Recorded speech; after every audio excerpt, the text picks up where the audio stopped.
What's up, Internet? I'm Hollander Cooper here with Ryan Teljanik. Evan Lahti. And we're hanging out outside of E3 because we just saw all of the biggest games coming out in 2015, but also 2014 is still pretty crazy. It's insanely packed. It's looking good, for sure, yeah. Yeah, and I think one of the coolest games we all saw, and it's coming out this year, is Far Cry 4. Oh yeah, absolutely. Yeah, so I mean, it's in the Himalayas, which is super cool, and you can ride elephants. There's a really cool new badass villain. I mean, he doesn't look to be as blatantly crazy as Voss, but he's still a complete psychopath, and he stabs a guy to death with like a pen knife or something. Yeah, he's certainly got his idiosyncrasies about him. And you mentioned the elephants. How cool is it that after you charge them into a base, you can just skin them afterwards for crafting materials? Just borrow some of their skin.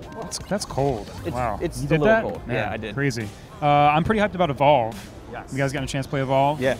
I mean, Evolve gets a lot of the credit for making Left 4 Dead, but it was Turtle Rock, that really created that game and brought it to fruition, I think. And it's kind of like a tank encounter from Left 4 Dead taken to its natural extreme, right? It's like, you have this singular monster that you're concerned with that's player controlled, and the Goliath that they've shown a new one here at E3, has like a rock throw ability very similar to the tank in Left 4 Dead, but it's like massive environment, amazing engine, great particle effects. Yeah, and the Kraken's the new one, and he can fly.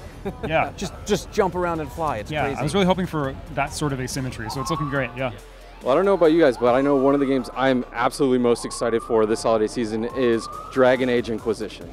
I mean, not only are we finally in a full open world in the Dragon Age universe, but you're also leading an entire organization. You're building it up, recruiting people to kind of head it up and capturing keeps and sending them out on missions. It looks absolutely fantastic. Yeah, it really does, and it feels like it's overdue to go full open world. Yeah.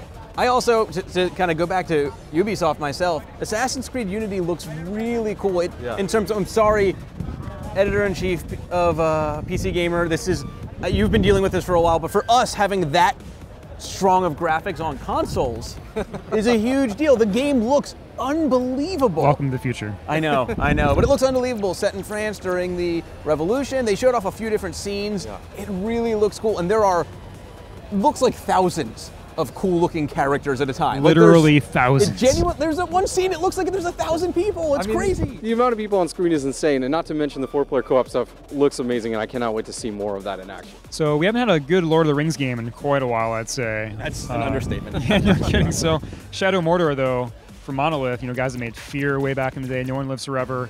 Really interesting sort of systems-driven approach to a big brand, which is really exciting to me. And open world sort of Assassin's Creed style gameplay, but there's this whole social hierarchy that you have to dismantle and infiltrate and deal with. So just really glad to see a big brand take that kind of risky systems driven direction, I guess. And with Batman getting delayed, it's good to see a different game that still kind of maintains the Batman combat and the idea that you're making your own villain. You scar somebody's face and then they come at you like Two-Face later in the game. Bingo. Yeah. I saw Call of Duty today, and I know you're grinning like it's another Call. It's Call of Duty Advanced Warfare looks really good. There are lasers. There are lasers. I saw the level I saw actually has you it shows what happens to cause the Golden Gate Bridge to collapse, and it's really cool. It's like drones fly out of the back of a van and attach themselves to the supports and blow up. The thing that impressed me most— You're now on a list, John. Oh, I'm sorry.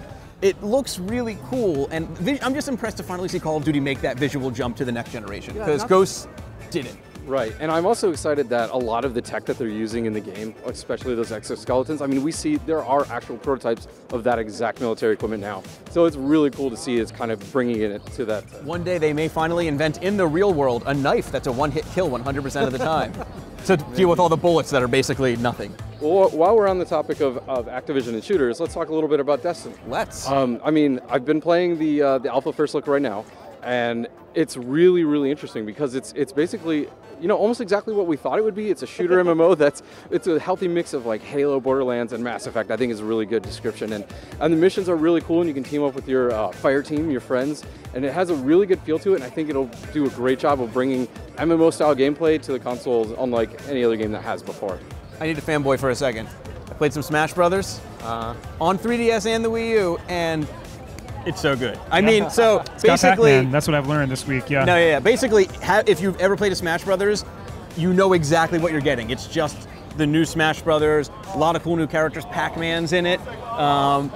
I'm excited for it. Yeah. And the 3DS version, it's a little weird. You don't have the right stick, which is strange. They want you to like tap the screen while hitting A to do smash attacks, which is just a little. I'm just not gonna do that. That's just not something I'm gonna do. But I'm still really, really, really excited to play it because it's gonna give me something to play on my Wii U, and that's a rare treat. And you can get one of those sweet GameCube controllers now. I can. And NFC figures. When's PC gonna get? When's there gonna be a Halo Half-Life NFC figure? Huh?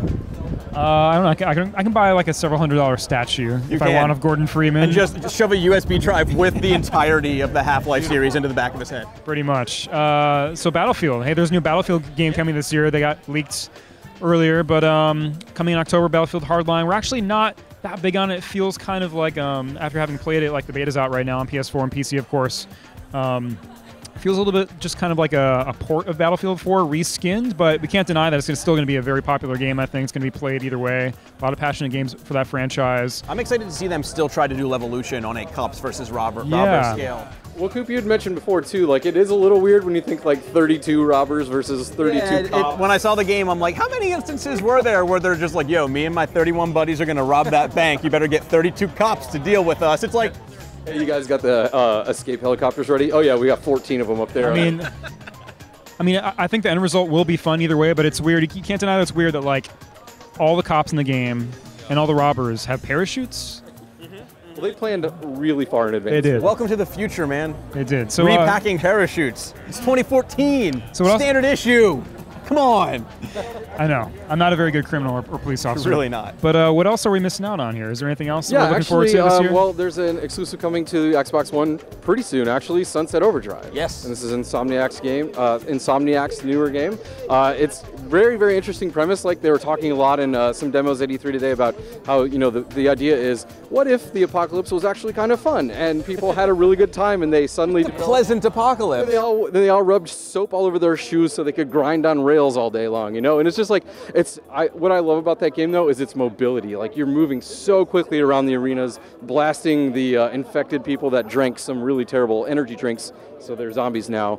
But like the mobility is really key. The weapons are of course really goofy and fun to use. So I think that'll be a really strong game for Microsoft.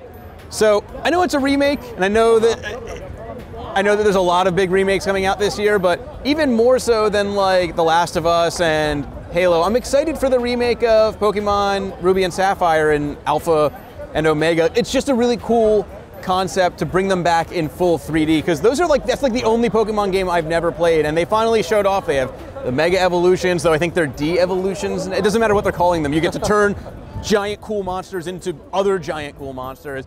And I'm really just hoping that they bring back all the social features that made X and Y so cool. Yeah, definitely. Yeah, terrific.